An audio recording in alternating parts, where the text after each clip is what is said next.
그 연세대학교 김형석 교수님께 이렇게 103년을 그렇게 사셨는데 그 소해에 대해서 그 어떤 연예인이 질문을 하니까 그분이 주변에 있던 여친들이 다 죽었다. 네, 참 그 연세에도 그런 그 유머를 할 수 있다는 게 참 대단하다 생각했어요. 제가 좋아하는 팝송 중에 그 존 덴버라고 하는 분이 부른 Sunshine이라고 하는 팝송이 있는데 거기 가사에 보면 Make me high 이걸 이제 번역을 할 때 당신은 나를 하이라는 말을 번역을 할 때 내 마음을 이제 들뜨게 한다 그렇게 번역도 하고 이제 뭐 조금 높여준다 이제 그런 의미겠죠. 또 make me happy 나를 행복하게 한다 이제 그런 의미도 있어요. 근데 이제 엄마들이 자녀를 행복하게 하기 위해서 얼마나 애를 씁니까? 그러다가 이제 산후 우울증도 걸리고 또 양육 우울증도 걸리고 그러기도 해요. 그래서 누군가를 이렇게 행복하게 한다는 건 참 쉬운 일이 아니죠. 그래서 제가 이제 특히 이달에는 제가 참 여러분들한테 미안하고 반성을 많이 했는데 이렇게 추운 날씨에 이렇게 힘든 일을 여러분들이 고생하게 해서 내년에는 이제 1, 2월에 실습생을 안 받으려고 그래요. 꽃 피는 봄에나 가을에나 이렇게 좋은 때 해야 좀 더 좋지 않을까. 뭐 영하 10몇 도에서 이렇게 하는 게 안 좋은 추억이 될 수 있고, 그 다음에 이제 그 지난주 토요일에 그 우리 그 우수관 연결을 하느라 애를 많이 썼는데 결론이 지붕을 새로 이렇게 만들어서 하는 게 좋겠다 그랬는데 견적이 한 1,000여만 원 나오기 때문에 그냥 계획대로 10만 원으로 우수관 그냥 계획대로 해야 될 것 같아요. 그냥 그것을 무시하고 1,000만 원으로 하냐 10만 원으로 하냐 1,000만 원으로 하는 게 좋은데 1,000만 원이 쉽지 않으니까 그냥 10만 원으로 해결을 이제 날씨 좀 풀리면 해보려고 해요. 그래서 이제 그날 그분들이 우수관 찾느라 고생을 많이 했는데 보람 없었던 일인 것 같았는데 그게 아주 중요한 의미 있는 일이었어요.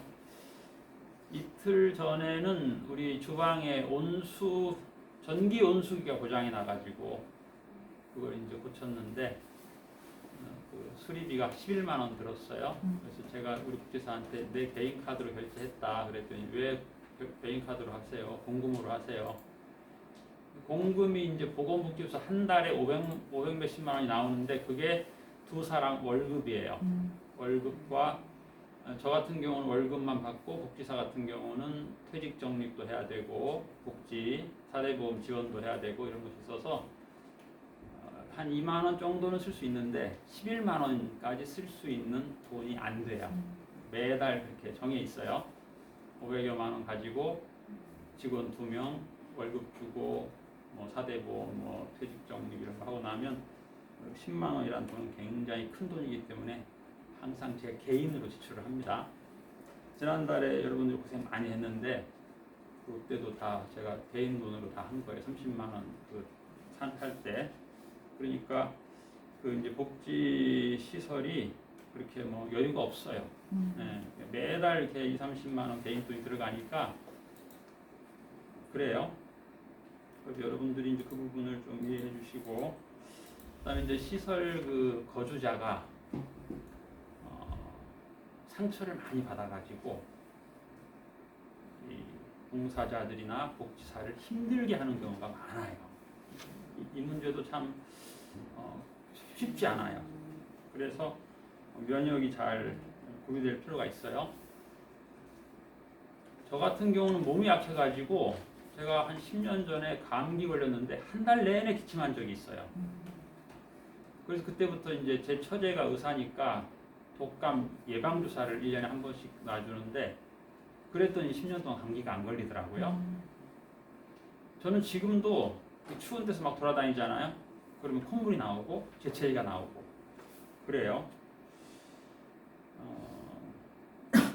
그래서 이제 12월 말에 저희 어머니 가서 보고 독감 예방주사 맞으라고 하더라고요. 그래서 1월 초에 독감 예방주사 맞았어요. 그리고 1월 달에 백신을 맞아야 되는데 독감을 맞았으면 또 바로 맞으면 안 좋다더라고. 그래서 어제 3차 백신 맞았어요. 3차 백신을 안 맞으면 또 다음 달부터는 식당 못 간다더라고요. 행복한 사람의 7가지 특징이라고 하는 책이 있는데 거기에 보면 태도를 바꾸고 행복해져라 그런 말이 있고 관점을 바꾸면 안 좋은 상황도 달라진다 그런 말이 있어요.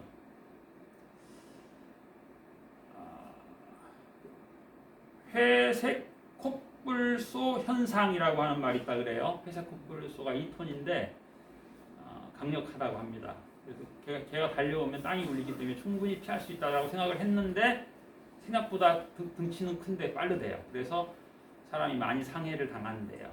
이게 위기가 아닐 것 같은데 위기가 될 수도 있다라는 얘기고, 그 다음에 이제 사회복지사도 하나의 어떻게 보면은 대부분이 1인 사회복지사 시설이 많았어요. 옛날에는 90%가 그랬어요. 근데 최근에 이제 좀 전에 발표한 데는 굉장히 규모가 크죠. 이제 그런 규모가 크게 되면 이제 빌딩을 하게 되고, 제가 그 백신을 맞은 이유 중 하나가 제 처제가 그 정신병원, 그 병동이 있는 정신병원을 운영하는 정신과 의사인데 스트레스가 되는 거예요. 24시간 거기서 막 별일이 다 있어요.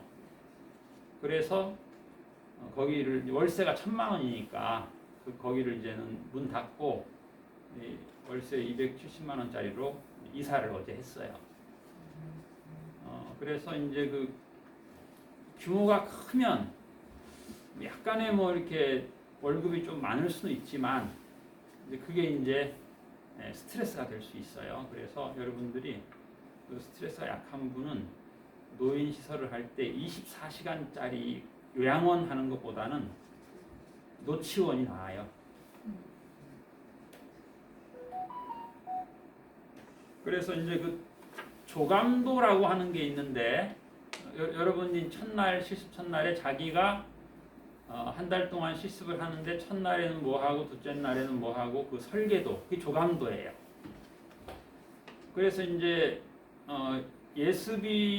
예습을 이제 한 달 동안 한 분이 있고 일주일도 못 하고 온 분도 있어요.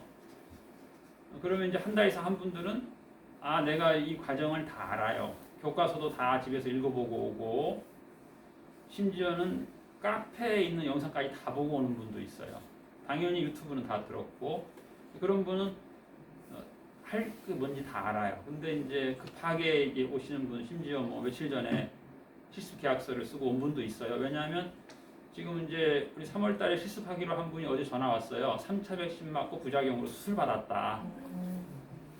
그러니까 이게 예기치 않은 거잖아요. 이런 경우가 굉장히 많아요. 그 다음에 이제 그 일주일에 한 번 실습하는 분도 있잖아요. 근데 그분들은 바쁜 분이거든요. 직장생활 하기 때문에 뭐 시간에서 야근하고 실습은 그냥 하루밖에 할 수 없는 그런 분도 있어요. 그렇기 때문에 그런 분들은 센터는 일주일마다 센터장의 말이 확 바뀌어요. 180도 바뀌어요. 지침이 예를 들면 간식은 열량이 적은 과일로 해라. 그렇게 지난달에는 강의했다 갑자기 오늘은 간식은 열량을 높여야 된다. 왜? 지금 이거 코로나가 심각해서 밥을 안 먹는 아이들이 있는데 걔네들이 밥을 대용으로 가다가 혹은 집에 가서 먹을 수 있는 돼지밀이라든가 에너지바라든가 이런 걸로 하라. 그런 얘기를 갑자기 하게 되는데 이제 일주일에 한 번 뭐 매주 수요일 날 실습하는 사람도 있고 뭐 그렇게 되는데 바쁜 분들이 일주일에 와 보면은 전혀 상황이 바뀌는데 그걸 모르는 거야. 그래가지고 내가 고참이야. 센터장님이 간식은 열량 작은 과일로 하라고 그랬는데 무슨 소리야? 이렇게 나올 수가 있는 거예요. 그래서 그런 얘기를 자꾸 이렇게 날마다 카톡으로 주고받으면 좋아요. 예를 들면 이제 뭐 새로 오신 분이 첫날 왔는데 센터장 강의 소감문을 올렸다 그러면 여러분들이 보면은 아 이분이 지금 굉장히 바쁜 분이구나 이걸 알게 돼요. 그래서 배려를 할 수 있는 거예요. 이분은 좀 한가한 분이구나. 좀 내가 정보를 많이 줘도 되겠다. 어떤 경우는 첫날에 모든 정보를 다 줘야 된다고 생각하는 분이 있어요. 선임자 중에. 저는 이제 그건 부담된다. 이분이 용량이 크면 가능한데 용량이 작을 경우에는 뭐가 뭔지 모르겠다. 너무 많은 정보를 안 줬다. 이제 그렇게 하기도 해요. 그래서 지금 우석 선생님도 다음 주가 실습이 시작인데 오늘 하루 빨리 오게 한 이유는 다음 주에 오면은 그날 그냥 오늘 마지막인 분들이 또 있잖아요. 그렇죠? 그래가지고 정보를 너무 많이 줄까봐 분산해서 주라는 뜻이에요. 오늘 반절 익히고 이제 오늘 이제 이 두 분이 마지막 실습이니까 주고 또 그 다음 주쯤 되면 또 이제 이제 저는 이현정 선생님이 그렇게 될 줄 알았더니 또 못 오신다고 하니까 이제 그런 일도 있어요. 그래서 이제 그 조감도는 뭐냐면 이제 독수리가 보는 모습이에요. 조감도는 그러니까 여기서 보는 거하고 또 달라요. 그래서 여기서 볼 때는 뭐 얼마 안 돼 보이는데 또 막상 재보면 또 크기도 하고 그래요. 그래서 지난번에 우리 그 어떤 반장님이 그러더라고. 치수를 재서 딱 주니까 본인이 다시 한번 재더라고. 확인하는 거예요. 왜냐면 여기서 2cm 오차가 생기면 올라가서 걸쳐야 되는데 안 걸치게 되니까 이제 그런 것들이 있어서 있고 그래서 이제 예습을 이제 날마다 옛날에도 했지만 또 이제 예를 들어서 뭐 우리 마지막인 분들 옛날에 다 했지만 또 이렇게 센터장 강의 내용을 올리면 후배들도 그 알게 돼요. 단순히 뭐 지식을 전달하는 게 아니라 소통하는 거예요. 소통. 이분이 지금 이런 마음을 가지고 있구나. 이런 마음을 가지고 소통할 수 있는 것이기 때문에 서로를 배려할 수 있는 계기가 되는 그런 효과도 있어요. 그래서 이제 최근에 그 이제 그런 말 있어요. SOB 어떻게 보면 신조어라고 볼 수도 있는데 SOB가 뭐냐면 Still on the boat. 보트에 여전히 머물러 있는 사람. 저 같은 케이스죠. 이건 지도자로서 적합하지 않은 기질이에요. 보트에 머물러 있는 사람. 그래서 어떻게 돼야 되냐? FOB. Fresh off the boat. 보트를 에서 내려야 된다는 거. 안주형이 되지 말아야 된다는 뜻이죠. 그래서 저 같은 경우는 부적합한 사람이기 때문에 여러분의 도움이 필요해요. 그래서 도움을 제가 너무 많이 받아가지고 미안하고 그 다음에 이제 그 환기를 하루에 3번 하는데 그 환기 창을 우리 전체적으로 환기 창이 한 20개 되는데 10개 정도는 열어주는 게 좋아요. 환기. 그래서 그런데 이제 누군가 하겠지 하면 안 되고 이것도 오늘 환기창 당번은 누구다 정해서 하는 게 좋아요. 1시, 2시, 3시 그렇게 3번 10분간 환기하는데 문 10개를 다 열도록 주방까지 다 해당되는 말이에요. 그렇게 해서 지금 이제 환기가 좀 부족하니까 환기해 주시고 제가 옛날에 석사 장교로 영천의 삼사관 학교에서 16주 훈련을 받고 거기서 독도법이라고 독도법이 뭐냐면 위도 몇 도 경도 몇 도에서 오늘 밤 12시에 몇 지점에서 내일 새벽 4시에 거기서 만나자 그러는 거거든요. 근데 제가 밤새도록 헤매다가 결국에는 못 찾았어요. 뭐 강의는 들었죠. 뭐 나뭇가지를 잘라서 뭐 방위를 확인해라, 북극성 확인해라. 근데 그날 흐려가지고 북극성이 안 보이더라고. 만약에 전시에 제가 소대원을 이끌고 그랬다면 소대원 전몰하는 거죠. 제가 밤눈이 좀 어두워요. 낮눈은 좋은데 또 귀도 좀 어두운 편이고 그래서 여러 가지로 이제 부족한 게 많으니까 자칫 잘못하면 잘못된 곳으로 인도할 수 있는 그런 지도자의 자질이 너무 많아가지고 여러분들이 너무 큰 도움이 돼서 감사드리고 그 다음에 이제 오늘 새로 오셨는데 첫날 너무 많이 가르쳐주지 마시고 예, 이렇게 물어보면서 잘 이해가 되냐. 그리고 이제 여러분들이 이제 프로젝트가 있고 프로그램이 있고 프로포절이 있어요. 이게 다른 건데 이걸 같은 것으로 이렇게 또 혼동할 수도 있어요. 비슷하니까. 그 다음에 이제 아동센터에서 이제 복지사가 하는 일은 5대 영역이에요. 5대 영역이라고 하는 거는 이제 교육이라고 하는 영역도 있고, 정서 프로그램을 만드는 영역도 있고, 보호 프로그램을 만드는 영역도 있고, 지역사회 자원을 끌어오고 지역사회에 공헌하는 프로그램도 있어요. 그런데 옛날에는 지역 자원을 끌어서 이 사람들에게 혜택을 줘라. 이게 이제 중요한 포인트였는데 최근에는 바뀌었어요. 지역사회에 공헌을 해라. 그래서 아이들이 여기서 초콜릿을 만들었으면 동네 노인정에 갖다 줘야, 그래야 이게 이제 100점짜리가 되는 거야. 옛날에는 이야, 초콜릿을 만들어서 애들 먹였어? 100점이네. 그랬단 말이야, 옛날에는. 근데 요즘에는 그걸 지역사회 독거노인한테 갖다 주면 100점이 되는 거예요. 그래서 이렇게 그것도 이제 제가 지금 말하는 강의도 교과서에는 아직 반영이 안 됐어요. 이게 이제 금년에 생긴 개념이기 때문에 이런 것들 해서 자꾸 좀 바뀌고 그러는데, 그래서 이제 그런 걸 이제 만드는 거예요. 아이들을 어떻게 좀 더 나은 교육적 효과가 있을까. 엊그저께 상추, 정서죠, 정서.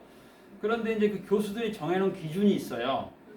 이 원예라고 하는 건 분명히 정서 프로그램인데 4회 이하로 한 거는 인정 안 한다예요. 4회 이하로 한 거는 그건 문화체험으로 인정한다. 이렇게 돼 있어요. 또 이게 교과서가 그래요.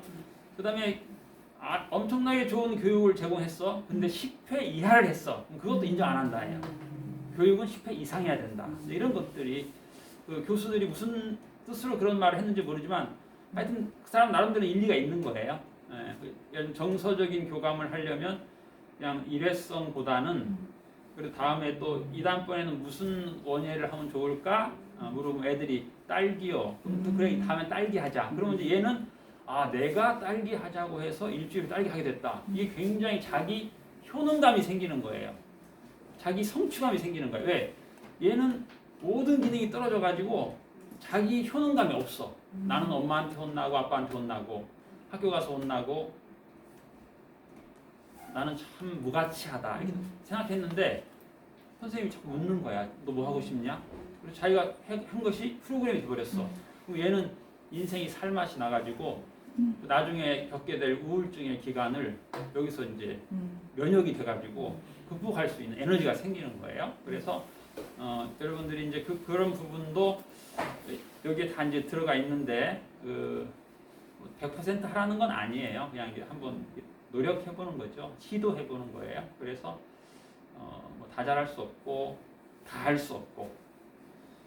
그런데 이제 여러분 선배님들이 하시는 공통적인 얘기가 그거예요. 야, 어떻게 센터장 강의를 그렇게 많은 강의를 어떻게 듣냐. 나 바쁜데. 근데 들어보니까 진작에 더 들을 걸. 진작에 들었으면 내가 이걸 프로그램에 반영도 하고 프로포절에 반영도 하고 프로젝트에 반영도 했을 텐데 끝날 때까지 들으면 되겠지. 물론 이제 그렇게 제가 권한 분도 있어요. 당신은 끝날 때까지만 다 들어라. 그런 분도 있긴 한데 대부분은 실습 시작하고 일주일 안에 다 들으시는 게 좋아요. 그래야 여러분들이 프로젝트를 할 수 있어요. 네, 그래서 감사드립니다. 수고하셨어요.